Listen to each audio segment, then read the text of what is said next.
आज के टाइम में जब डायरेक्ट सेलिंग की बातचीत करते हैं, न्यूज़पेपर में भी आता है और बहुत सारे लोग मानते हैं कि आने वाले टाइम का बिजनेस है जी। लेकिन जब एक नया व्यक्ति डायरेक्ट सेलिंग चुनने जाता है कि मुझे किस कंपनी के साथ में जाना है, हालांकि गाइडलाइंस हैं, वो गाइडलाइन को चेक कर सकता है कि ये कंपनी इस गाइडलाइंस को फॉलो कर रही है या नहीं कर रही है, लेकिन उसे उतनी जानकारी नहीं होती आरंभ में।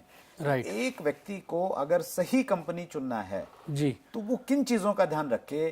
क्या, हालांकि किताब में आपने बड़ी बखूबी इस चीज को कवर किया है, तो मैं चाहूंगा कि हमारे व्यूअर्स के सामने आप संक्षेप में इस चीज को बताएं कि एक अच्छी कंपनी मतलब क्या क्या चेक किया जाए। देखिए, अगर एक सिंपल और सरल सा हम फ्रेमवर्क रखें, क्योंकि जो भी आदमी या जो भी डिस्ट्रीब्यूटर किसी के पास जाएगा वो अपनी कंपनी को ही बेहतर बताएगा, राइट। और ये समस्या आती है कि अब मैं किसकी बात सुनूं।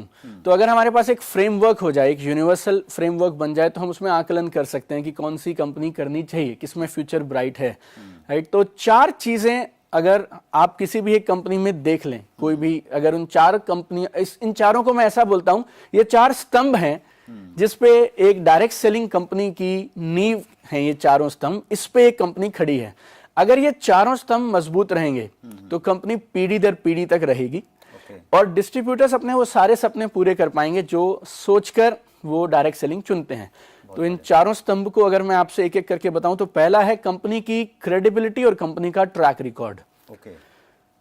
कंपनी की क्रेडिबिलिटी और ट्रैक रिकॉर्ड बोले तो डायरेक्टर्स कौन है, क्या करते थे, कितनी पुरानी कंपनी है, रजिस्ट्रेशंस वगैरह सब पूरे हैं कि नहीं, सरकार के द्वारा ये कंपनी मान्यता प्राप्त है या नहीं। और अब जब से एफडीएस से हमारे साथ है, आईडीएस से हमारे साथ है, तो ये बहुत एक सिंपल, एक छोटी सी चीज अगर हम चेक कर लें, कम से कम वो कंपनी एफडीएस से और आईडीएस से जैसी संस्थाओं से मान्यता प्राप्त कंपनी हो, उनकी मेंबर हो, राइट। तो ये कंपनी की क्रेडिबिलिटी और ट्रैक रिकॉर्ड सबसे जरूरी।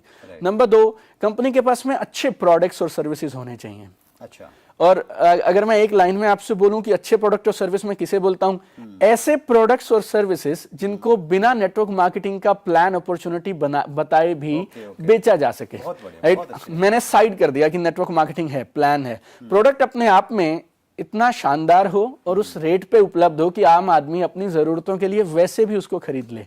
ऐसे प्रोडक्ट और services, product value for money होना चाहिए। यस। क्योंकि बहुत सारी कंपनीज, क्योंकि हिंदुस्तान में इंडस्ट्री बूम कर रही है, तो बहुत सारी नकली कंपनीज डमी प्रोडक्ट्स दिखा देती हैं। वो प्रोडक्ट में ना तो कुछ वैल्यू है, ना आप उसे अदरवाइज उसके 1/10 कॉस्ट पे भी, 10वें हिस्से की कॉस्ट में भी उसको नहीं खरीदेंगे। लेकिन क्योंकि सरकार की गाइडलाइंस है, उन्हें पूरा करने के लिए कई बार कंपनीज एक पर्दा जैसा दिखाती हैं, डमी प्रोडक्ट्स। तो वैल्यू फॉर मनी अगर हम चेक कर लें तो वो प्रोडक्ट्स और सर्विसेज, ये दूसरा स्तंभ हो गया। बहुत सही सर। मैं एक चीज इसी पॉइंट में और ऐड करूंगा, आप अपने पॉइंट्स कवर करेंगे। जो गाइडलाइंस हैं सेंट्रल गवर्नमेंट के द्वारा जो इशू की गई है, उसमें भी बहुत साफ साफ लिखा गया है कि कंपनी जो प्रोडक्ट अवेलेबल करवा रही है, जो सर्विस दे रही है, वो वैल्यू फॉर मनी होनी चाहिए।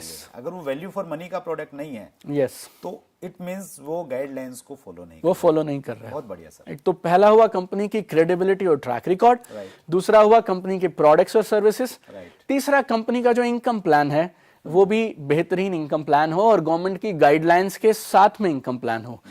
जो ये कंपनीज हैं जो कमिटमेंट देते हैं कि आप इतना लगाएं इतना आएगा, बिना कुछ किए आएगा, इस तरह के प्लान से लोग बच के रहें। देखिए, बिना कुछ, जहां आपको ये सुनने को मिल जाए ना, आप आइए, कुछ पैसा लगाइए और उसके बाद लगातार आएगा। जितना दूर हो सके ऐसे लोगों से दूर रहें, और अगर कहीं शिकायत कर सकते हैं तो जरूर शिकायत भी कर दें, राइट। तो कंपनी की क्रेडिबिलिटी और ट्रैक रिकॉर्ड, अच्छे value for money products and services, company का अच्छा इनकम प्लान हो जो सस्टेनेबल हो, और वो ना जो पैसा आपको कंपनी दे रही है उसका एक सोर्स होना चाहिए। रेवेन्यू जनरेशन हो कहां से रहा है, प्रोडक्ट की सेल होगी, उसमें से ही कंपनी कोई मार्जिन दे सकती है। जहां पे आपको ऐसा दिखे कि कुछ भी नहीं बेचना, बस आप आइए और हो जाएगा, आप समझिए वहां कुछ ना कुछ तो गड़बड़ है, राइट। तो एक रेवेन्यू जनरेशन मॉडल हो, राइट। प्रोडक्ट की सेल के बाद पैसा आता हो, राइट, वो अच्छा मैं मानूंगा, वो इनकम प्लान अच्छे हैं। और चौथा, एक अच्छी कंपनी के पास एक अच्छा एजुकेशन सिस्टम हो, तो आप जिन भी अप्लायंस के साथ में जुड़ रहे हैं, जो आपके सीनियर्स हैं, स्पॉन्सर्स हैं,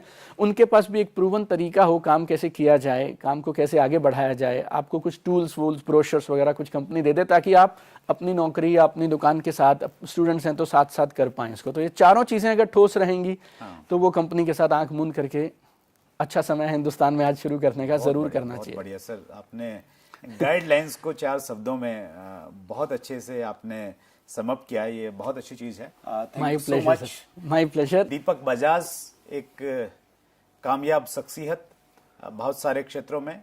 दोस्तों, आपको हमारा आज का ये पहला एपिसोड कैसा लगा, उसके लिए हमें आपकी राय चाहिए। आप कमेंट बॉक्स में जाके जरूर बताइए। इस चैनल को सब्सक्राइब कीजिए और नीचे जो बेल आइकॉन आपको दिख रहा है उसको जरूर दबाइए ताकि नोटिफिकेशन आपके पास में आती रहे। और इस कार्यक्रम में आप किन लोगों को सुनना चाहते हैं, किन लोगों से रूबरू होना चाहते हैं, उनके नाम आप जरूर लिखिए नीचे कमेंट बॉक्स में जाके। हम प्रयास करेंगे कि वो लोग जिनको आप सुनना चाहते हैं हम आपसे रूबरू करवाएं। बहुत बहुत धन्यवाद।